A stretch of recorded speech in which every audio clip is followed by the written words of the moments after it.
Hello everybody, कैसे हो आप सभी लोग। तो आज की इस वीडियो में मैं आपको क्लास 8 के मैथ की प्रश्नावली 3.2 का क्वेश्चन नंबर फर्स्ट बताने वाला हूं। तो चलो वीडियो को स्टार्ट करते हैं। तो पहला क्वेश्चन हमारे पास है कि एक बहुभुज है, इसमें जो आपको x की वैल्यू निकालना है। तो किसी भी बहुभुज के जो बाह्य कोण होती है उसकी माप होती है 360 डिग्री। तो सबसे पहले आपको इस कॉन्सेप्ट को जानना होगा कि किसी बहुभुज के बाह्य कोण की माप 360 डिग्री होती है।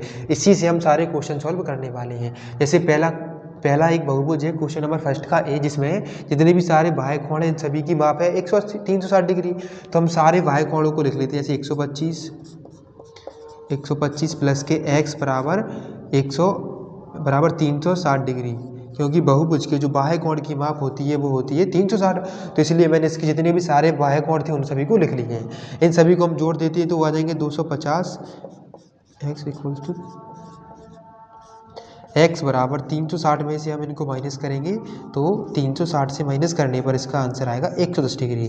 तो पहले क्वेश्चन का आंसर, पहले वाले के क्वेश्चन नंबर ए का आंसर है 110 डिग्री।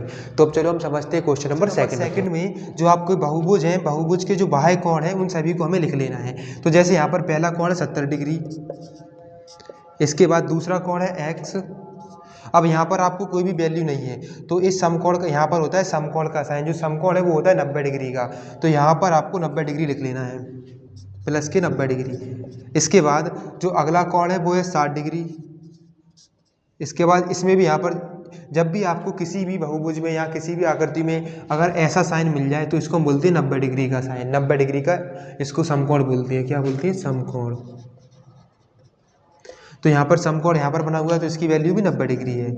इसके बाद आपने जैसा कि पहले पढ़ा है कि किसी भी बहुभुज के जो बाह्य कोण होती है, बाह्य कोण का माप हमेशा 360 डिग्री होता है। तो इन सभी का सम होगा 360 डिग्री, इसको हम लिख लेते हैं। अब जितने भी कोण हैं इन सभी को हम जोड़ देते हैं। 90 और 90 180 डिग्री प्लस 130 डिग्री, इनको जोड़ने के बाद 360। अब आप सभी एंगल को हम जोड़ेंगे तो यहाँ पर इनका जो आंसर आएगा 310 डिग्री बराबर 360। x बराबर 360 में से हम इनको माइनस कर देते हैं तो x की वैल्यू जो हमारे पास निकल कर आएगी 50 डिग्री। तो इसी प्रकार से आपका क्वेश्चन नंबर फर्स्ट के दोनों क्वेश्चन ए और बी हमने सॉल्व करके बता दिए। तो मिलते हैं नेक्स्ट वीडियो में जिसमें हम क्वेश्चन नंबर सेकंड को कंप्लीट करने वाले हैं।